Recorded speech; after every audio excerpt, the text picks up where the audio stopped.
Fact my self Amrita Yadav. क्या आपने एक ऐसे शहर के बारे में सुना है जहाँ के लोगों को ऐसी आवाजें सुनाई देती है जो कभी रुकती ही नहीं, या ऐसा रहस्यमयी गांव जहाँ पक्षी समूह में मरने पहुँचते हैं? तो आइए आपको बताते हैं कुछ ऐसे ही interesting facts. So without wasting a second, let's start with our first fact, kidney village.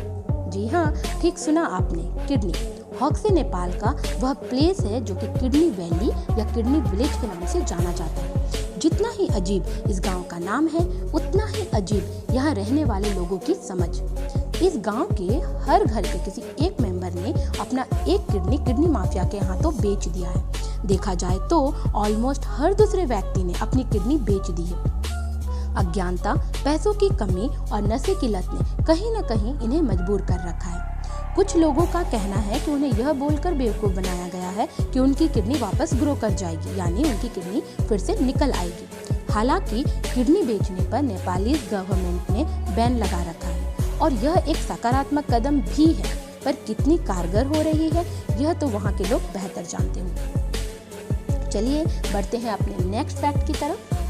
यूँ तो आप कई तरह के अजीबोगरीब कंपटीशन से वाकिफ होंगे, पर आज आपको एक ऐसे कंपटीशन के बारे में बताते हैं जो -22 डिग्री सेंटीग्रेड की हड्डी जमा देने वाले ठंड में ऑर्गेनाइज की जाती है। यह है इंटरनेशनल हेयर फ्रीजिंग कंपटीशन। जी हाँ, हेयर फ्रीजिंग कंपटीशन। ये प्रतियोगिता कनाडा में फरवरी के महीने में आयोजित की जाती है, जो कि कनाडा का सबसे ठंडा महीना होता है।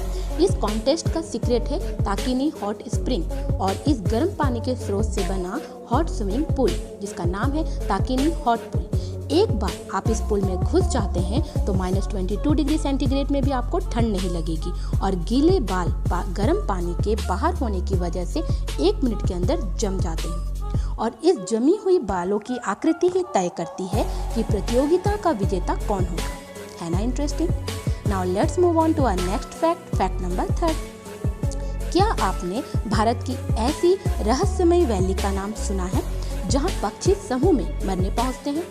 आइए जानते हैं प्रकृति की एक ऐसी अजीब घटना के बारे में जो पिछले 100 सालों से हो रही है। यह विचित्र घटना असम के जटिंगा गांव में ठीक मॉनसून सीजन के बाद सितंबर से अक्टूबर महीने में अमावस्या के आसपास के दिनों में 6 से 9:30 बजे के बीच होती है। चिड़ियों की करीब 40 प्रजाति या स्पेसीज कह लीजिए, हजारों की संख्या में बेचैन हो इस गांव की रोशनी की तरफ आने लगती है और खंभों, बांसों आदि से टकराकर घायल हो जाते हैं या मारे जाते हैं। वैज्ञानिकों का मानना है कि अल्टीट्यूड यानी ऊंचाई, तेज हवा, कोहरा का मिला जुला असर ये होता है कि पक्षी अपनी सेंस ऑफ डायरेक्शन को खो देते हैं और भटक कर गांव की रोशनी की तरफ बढ़ जाते हैं।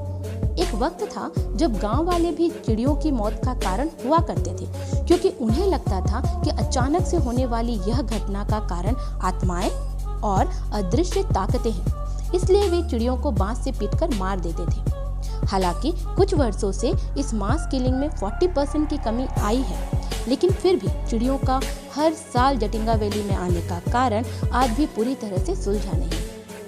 Fact number 4। अब थोड़ा सोचिए कि स्क्रीन पर जो आकृति दिख रही है वो है क्या? कुछ लोग इसे कोई समुद्री जीव या स्नेल सेल यानी घोंघे का खोल कहेंगे, पर नहीं, ये किसी जीव का सेल नहीं है। यह अजीब सी दिखने वाली आकृति एक अंडा यानी एग है। जी हाँ, ये हॉर्न हेडेड शार्क्स के एग है। हॉर्न हेडेड शार्क जब ये अंडे देती है तब ये बहुत ही सॉफ्ट होते हैं, पर धीरे धीरे ये स्ट्रॉन्ग और हार्ड हो जाते हैं। शार्क्स इन अंडों को अपने मुंह से पकड़कर चट्टानों की दरारों में फंसा देती है, जिससे कि अंडे पानी के बहाव से बह न जाएं और सुरक्षित रह पाएं। अब कुछ लोगों के मन में यह प्रश्न उठ रहा होगा कि क्या शार्क्स अंडे देती हैं? तो हाँ, शार्क्स के 30% स्पीसीज अंडे देती हैं और बाकी की 70% स्पीसीज बच्चों को जन्म देती हैं। Last but not the least, fact number 5। New Mexico का एक ऐसा टाउन था जहां लोगों को हम यानी गुंजन सुनाई देता है। सन 1990 से यहाँ के नागरिक यह दावा कर रहे हैं कि उन्हें एक कांस्टेंट नॉइज सुनाई देती है। ऐसा लगता है मानो कोई डीजल इंजन थोड़ी दूरी पर चालू है और उसकी आवाज कानों में गूंज रही है। यह सुनने वालों के लिए बहुत ही डिस्टर्बिंग और इरिटेटिंग सा फीलिंग है, क्योंकि ये हर वक्त कानों में बजता रहता है बिना रुके। सर्वे के मुताबिक 2% लोगों को यह हमिंग या गुंजन सुनाई देती है। साइंटिफिकली देखा जाए तो हाउस हम के रीज़न बहुत हैं, जैसे industrial activities, high pressure gas line, electric power lines, wireless communication devices, low frequency electromagnetic radiations या फिर ये ऑडिटरी डिफेक्ट्स का भी असर हो सकता है। लेकिन इस गुंजन, घरघरन, गड़गड़ाहट की एक लो फ्रीक्वेंसी की साउंड का रियल रीज़न आज तक पता नहीं चल पाया है। इस हाउस के हम का रियल कारण क्या है और ये आवाज़ें आखिरकार आ कहाँ से रही है, आज भी अनसुलझी है। तर्क कई हैं पर प्रूफ किसी बात का नहीं, और हाउस हम आज भी एक मिस्ट्री है। That's all for this video. Thanks for watching. For more educational and informative videos, please like, share and subscribe my channel.